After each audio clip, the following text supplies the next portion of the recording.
Hola amigos, les doy la bienvenida a su canal en YouTube TTO Innova. Este video lo vamos a dedicar a una herramienta muy útil e indispensable que nos permite convertir un diseño de un circuito como este en un proyecto electrónico funcional como este otro. Eventualmente, todos los diseños e ideas tenemos que convertirlos en una realidad.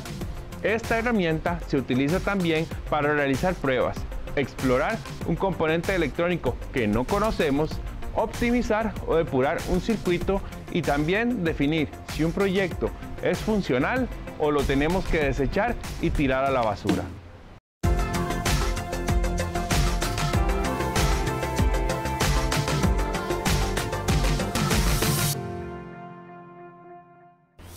Todo este preámbulo ha sido para presentar a ustedes las famosas placas de pruebas. Aunque casi nadie las conoce por este nombre, me estoy refiriendo a los protoboards o también conocidos como breadboards. Cuando hablamos de breadboard, no se imaginen a un tipo bronceado surfeando las olas del mar, montando en su tabla hecha de pan.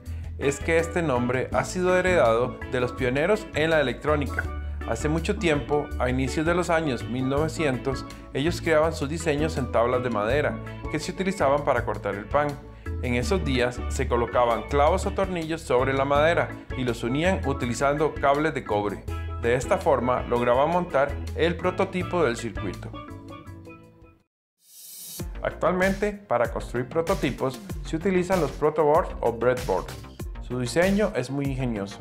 Consiste en una serie de conectores entrelazados de forma lineal, cubiertos con un material aislante, que normalmente es de plástico. No se requiere ningún tipo de soldadura para poder construir modelos de circuitos. Por esta característica, son herramientas reutilizables. Si eliminamos la cubierta trasera del breadboard, noten que contiene unas pequeñas filas de prensas conectadas en forma lineal. Como pueden observar, existen líneas de contacto entre los conectores, los cuales permiten el paso de la electricidad.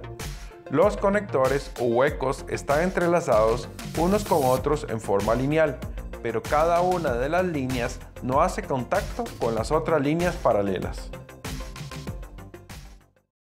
Las filas de los conectores que están en los extremos tienen conexión en forma horizontal.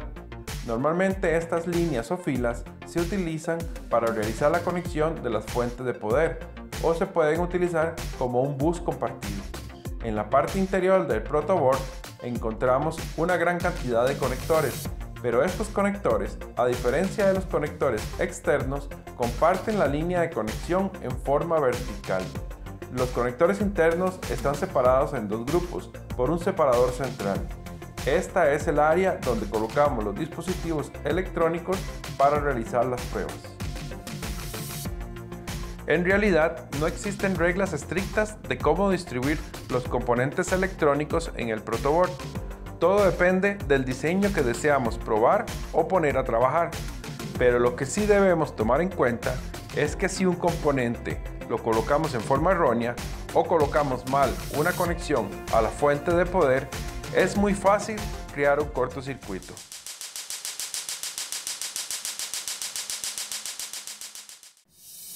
Normalmente, un cortocircuito con corriente directa en bajos voltajes no es peligroso para nuestro cuerpo, pero sí lo es para los componentes electrónicos, especialmente si por alguna razón nuestra computadora está conectada al circuito por medio del puerto USB.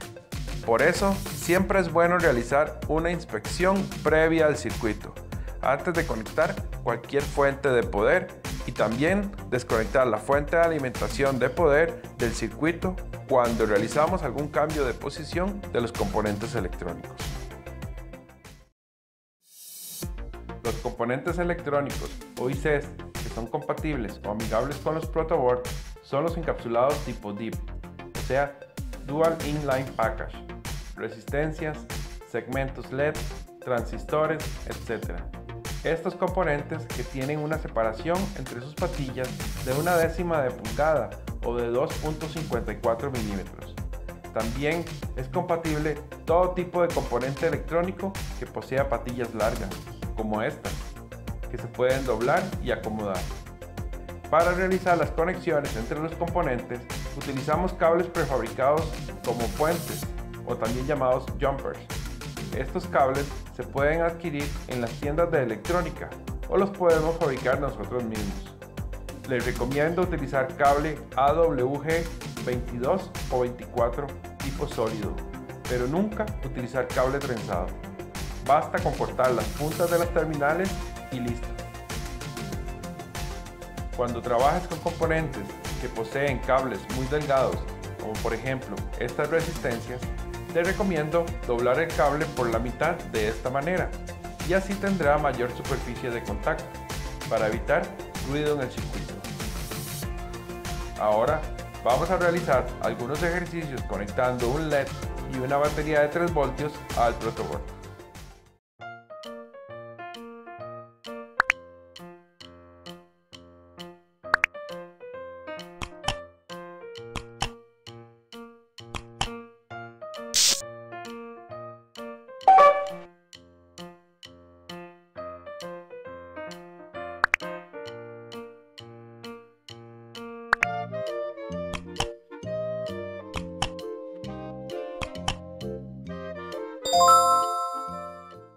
Una vez que nuestro prototipo está completo y probado, es hora de hacerlo permanente. Para ello podemos encontrar gran variedad de tarjetas perforadas, strip boards, protoboards para soldar e inclusive métodos para imprimir nuestro diagrama de circuito en una tarjeta, pero este tema lo veremos en otra ocasión. Muchas gracias por tu atención, espero que el video haya sido de su agrado. No te olvides hacer clic en el botón de me gustó el video. Deja tus comentarios y sugerencias. Nos interesa saber qué temas te gustaría ver en próximos videos. Comparte el video con tus amigos y por supuesto suscríbete al canal para que estés al tanto del lanzamiento de nuevos videos, noticias y actualizaciones. Hasta el próximo video, nos vemos pronto. Chao.